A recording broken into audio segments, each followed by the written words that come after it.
त्याचं प्रकाशन होईल आणि राज ठाकरे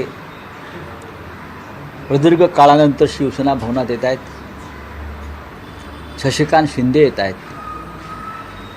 उद्धवजी ते आहेतच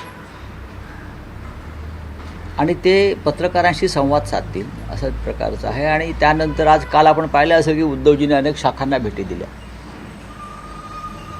सभांबरोबर शाखांना भेटी द्यावं. मग शिवसेना असेल किंवा मनसेच्या शाखा असतील त्यांना भेटी देऊन कार्यकर्त्यामध्ये उत्साह निर्माण करावा. शाखा भेटी ही एक छोटी सभाच असते.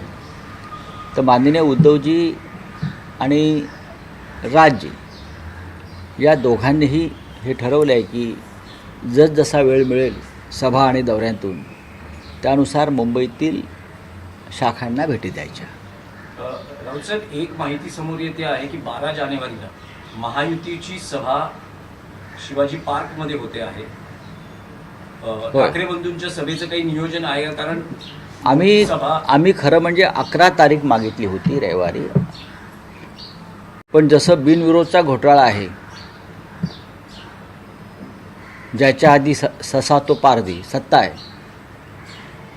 त्याच्यामुळे आता तारखांचे काय घोळ पालिका प्रशासन नगरविकास प्रशासन त्यांच्या हातामध्ये आहे.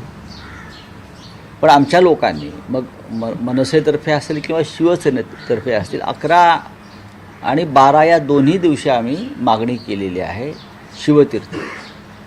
पण आम्हाला खात्री आहे 11 किंवा 12 शक्यतो 12 या दिवशी आम्हाला सभेची परवानगी मिळू शकते. साहेब, जी 12 जानेवारी ही तारीख महायुतीच्या सभेसाठी नाही, हे त्यांचे प्रयत्न सुरू आहेत की आमची मुंबईमध्ये शिवतीर्थावर सभा होऊ नये. हा एक रडीचा डाव त्यांचा टाकण्याचा प्रयत्न सुरू आहे. त्यासाठी त्यांनी जी मागणी करतो आपण की आम्हाला हे मैदान मिळावं, त्यात तारखांचे सुद्धा घोळ केलेले आहेत. त्यांच्या हातात सरकार आहे ना. पण राऊसाहेब, प्रश्न हा आहे की समजा जर 12 तारखेला महायुती सभा होणार होत असेल तर मग ठाकरे बंधूंची संयुक्त सभा होईल ना. एवढी मोठी मुंबई आमची आहे. ती मुंबई काय महायुतीच्या बापाची आहे, बापजाद्यांची आहे का? उपऱ्यांची आहे का? भ्रष्टाचारांची आहे का?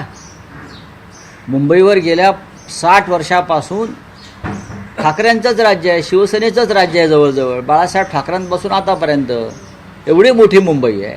पण शिवतीर्थाला एक महत्त्व आहे, नक्कीच शिवतीर्थाला एक महत्त्व आहे. आणि त्याच्यामुळेच हे महायुतीचे मुंगळे बरं का, जे सत्तेच्या गुळाला चिटकून बसलेले आहेत, त्यांचा तो प्रयत्न आणि डावपेच सुरू आहेत की आम्हाला शिवतीर्थावर सभा घेता येऊ नये.